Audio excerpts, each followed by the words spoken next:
जब तूफान थमता ही नहीं तब आप किस पर टिके रहते हैं। आज की कहानी में पौलुस समुद्र के एक भयंकर तूफान में फंसा है, लेकिन उसके पास साहस और आशा का संदेश है जो सीधे परमेश्वर से आया है। कहानी का सार। जब एक मंद दक्षिणी हवा चली तो नाविकों ने सोचा कि उनकी इच्छा पूरी हो गई है और वे फेयर हेवंस से जहाज लेकर निकल पड़े। लेकिन जल्द ही एक प्रचंड आंधी, जिसे उत्तर पूर्वी तूफान कहा जाता था, उस पर टूट पड़ी। जहाज आंधी से जूझ नहीं पाया और हवा के साथ बहता चला गया। वे कौदा नामक छोटे द्वीप के पास पहुंचे, जहां बड़ी मुश्किल से छोटी नाव को सुरक्षित कर पाए।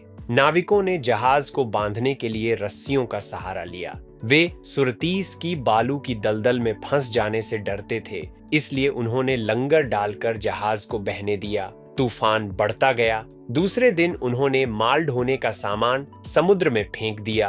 तीसरे दिन जहाज का सामान और उपकरण भी उन्होंने अपने हाथों से बाहर फेंक दिया। कई दिनों तक न तो सूरज दिखा न ही तारे। तूफान थमने का नाम नहीं ले रहा था और अब सब ने बचने की आशा छोड़ दी। तब पौलुस उनके बीच खड़ा होकर बोला, हे पुरुषों, तुम्हें मेरी बात मानकर क्रेते से नहीं निकलना चाहिए था, तो यह नुकसान और हानि न होती। पर अब मैं तुमसे कहता हूँ, हिम्मत बनाए रखो, क्योंकि तुम में से किसी का जीवन नहीं जाएगा, केवल जहाज नष्ट होगा। बीती रात मेरे परमेश्वर का एक स्वर्गदूत, जिसका मैं हूँ और जिसकी सेवा करता हूँ, मेरे पास खड़ा हुआ और बोला, पौलुस, मत डर, तुझे कैसर के सामने खड़ा होना ही होगा और परमेश्वर ने तेरे साथ चलने वाले सबके प्राण तुझे दे दिए हैं। पौलुस ने कहा, इसलिए हिम्मत रखो भाइयों, मैं परमेश्वर पर विश्वास करता हूँ कि यह वैसा ही होगा जैसा उसने कहा है, पर हमें किसी द्वीप पर टकराकर उतरना होगा।